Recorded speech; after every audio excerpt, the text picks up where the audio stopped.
Hello, this is Doris Sander, and today I wanted to show you how to make a little junk journal insert for your traveler's notebook.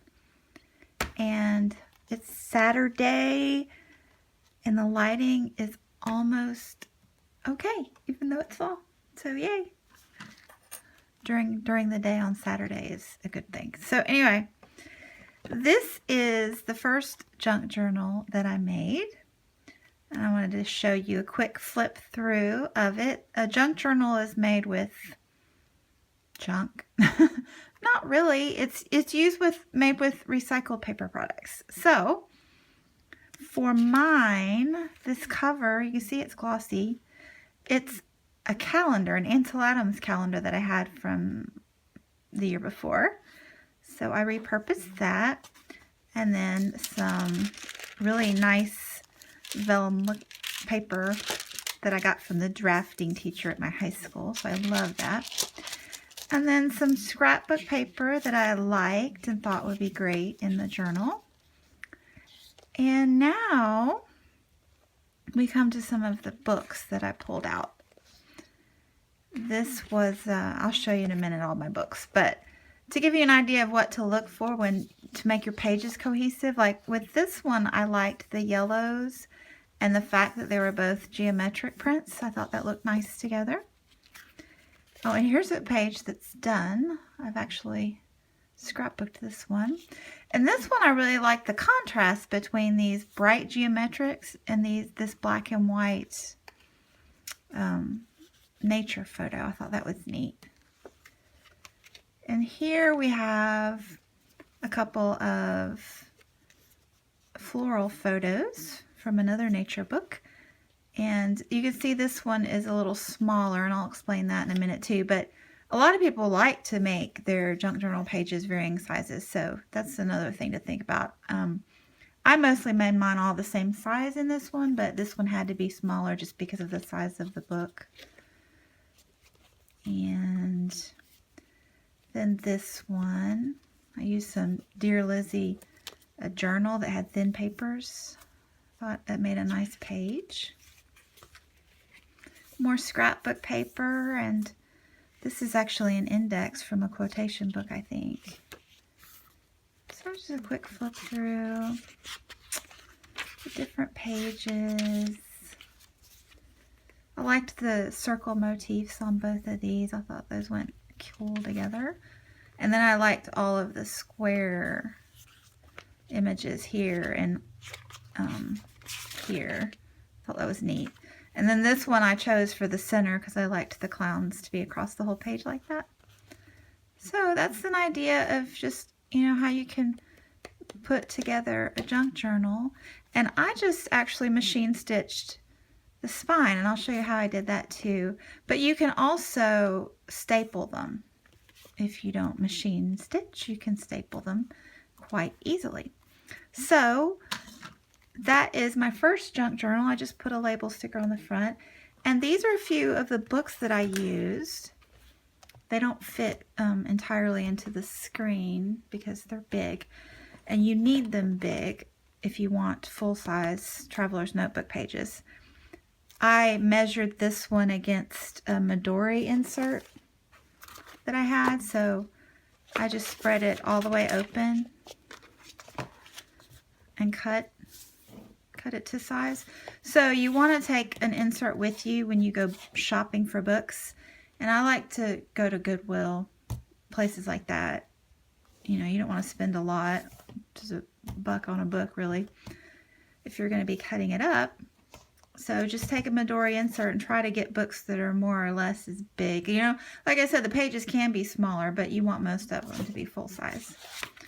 So once I make the first template, like I'll spread it out, make the first, and then I don't spread this out each time. I'll just use the first one that I cut and use that as a template for all of the other ones.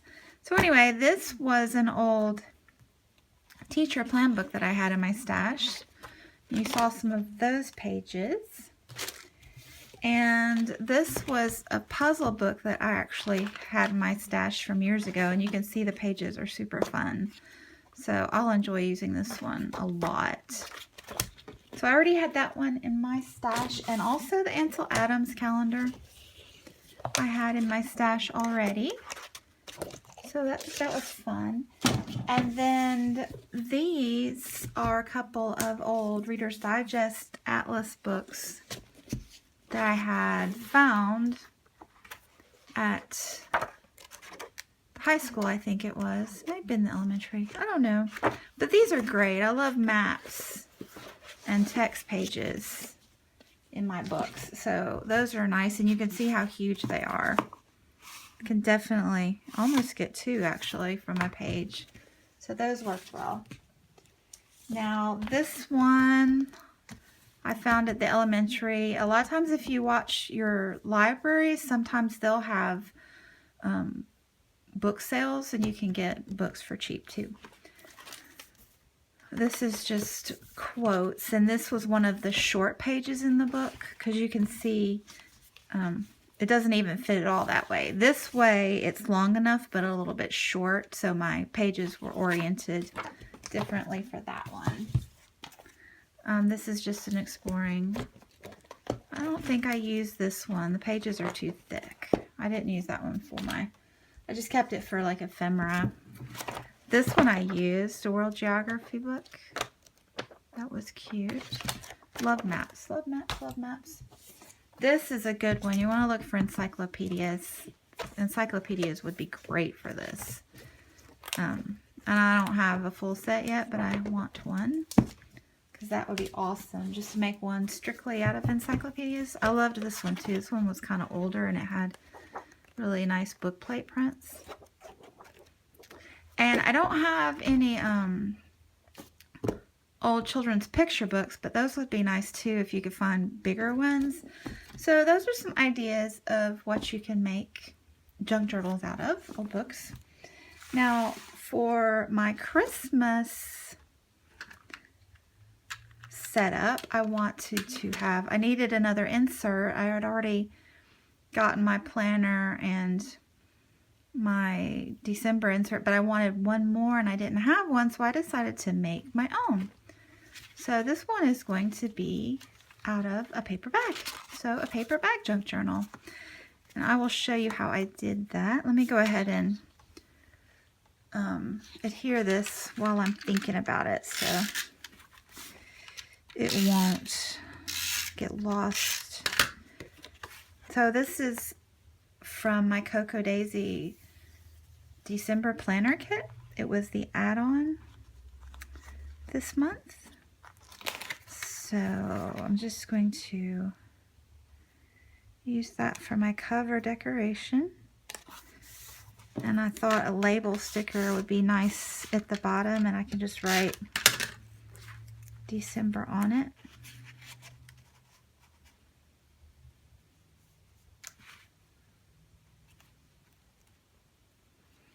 And certainly you can leave that just as is, because that is pretty cute. Pretty darn cute. But I'm thinking that since I'm going to sew the spine of this anyway, I think I want to stitch around the edge, because this has kind of a quilted look to it. So I think that would be neat. Match the design quite well. So these are my pages, and again I just used a Midori insert as a template. So I opened it up and cut, and you can see it's not quite to size, and that's okay. That's totally okay. It doesn't have to be perfect. But I just cut the cardstock to size and then cut my paper bags to size. And this one was one that Cocoa Daisy sent me in the mail. It had my name on it, so I thought that would just be cute. You know, things don't have to be perfect. Like I cut the label stickers from the packaging in a couple places. There's another one, and you know, it just adds a little more texture to your book, I think. So I'll show you how to stitch that in just a minute, but first I wanted to give you just a quick idea of how to cut your paper bag. So I have this simple, really old Fiskars trimmer. The new ones are obviously a different color. This is really old. And the bag is too wide for the trimmer. So I'm just going to kind of fold it over And it's plenty thin enough that it'll handle that. So first I want to cut this bottom section off.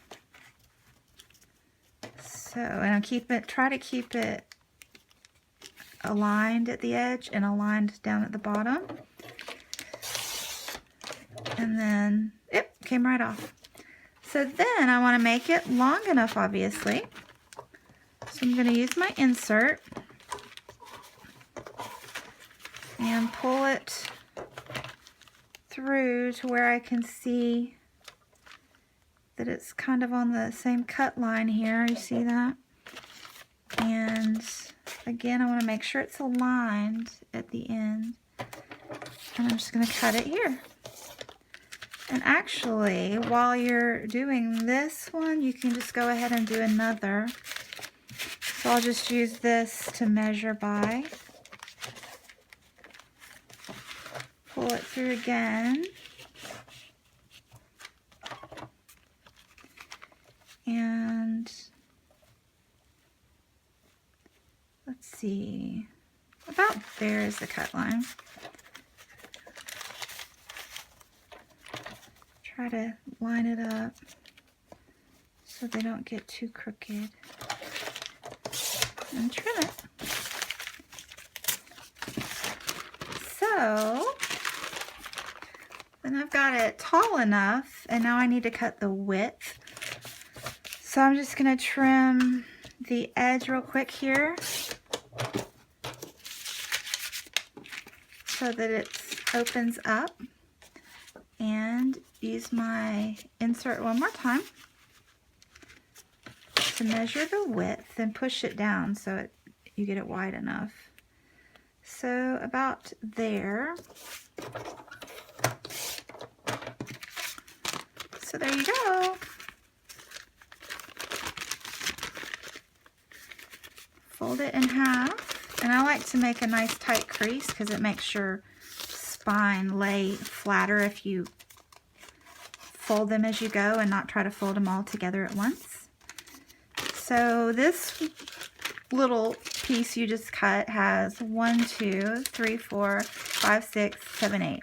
So 8 pages with one cut. Now this one is going to have folds in it if you use it, and that did not bother me at all. I did use these pieces. So I just folded it on the fold that was in the bag already, and I'm going to lay the one that I've already got going here and kind of eyeball where it is. So then I've got one more. So out of one bag, you'll get, this is 8. When you cut it again, you'll get a nice 8 here, so that's 16. And then this leftover piece and the other leftover piece is another set of 8. So 16, 24. So you'll get 24 pages from one of these full-size paper bags. And I used 2 paper bags for mine, which is 48 pages.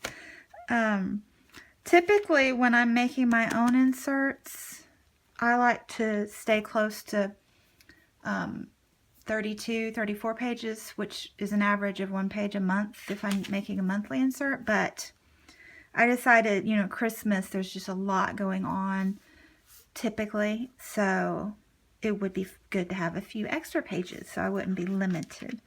So yes, 48 pages. And now I am going to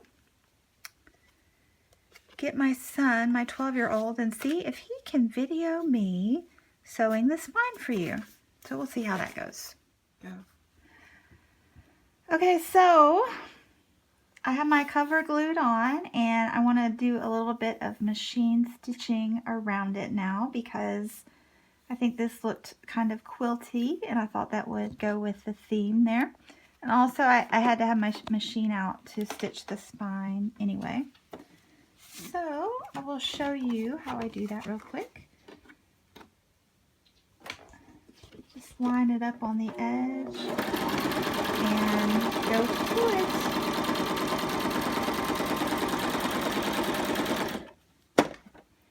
You can move it forward manually if you just need that one more stitch.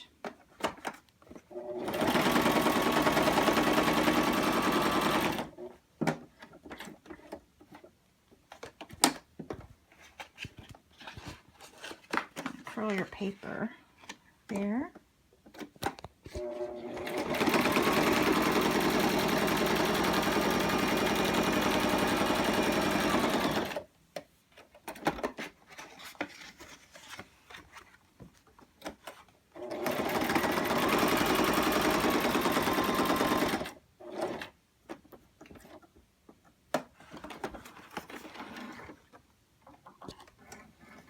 Just snip it off.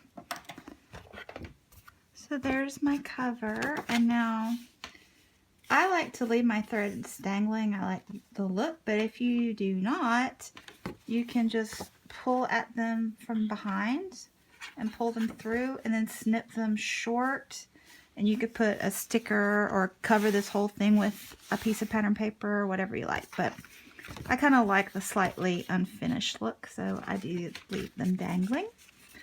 And now I'm going to stick my insert pages back in, find my center again, and try to make sure they're nicely aligned as much as possible. And I'm going to clamp them with a little bulldog clip. Actually, let me get it a little farther from center so I don't get involved in my sewing foot. Now, I wanted to tell you too, I went ahead, once you get all your pages folded together, I did have to take my scissors or my paper trimmer and trim down here on the fold line and a little bit at the top just to make them more even. So just in bulk, I did the best I could. And again, it's not going to be perfect, and I did that before sewing because I don't like, once I get the stitching done, I don't want to cut my threads off that short when I would have to trim the pages here. So I went ahead and did my trimming prior to sewing, if that makes sense. So I'm just going to start here at the top and kind of off the page a little bit. And then just do the best I can to stay on the spine.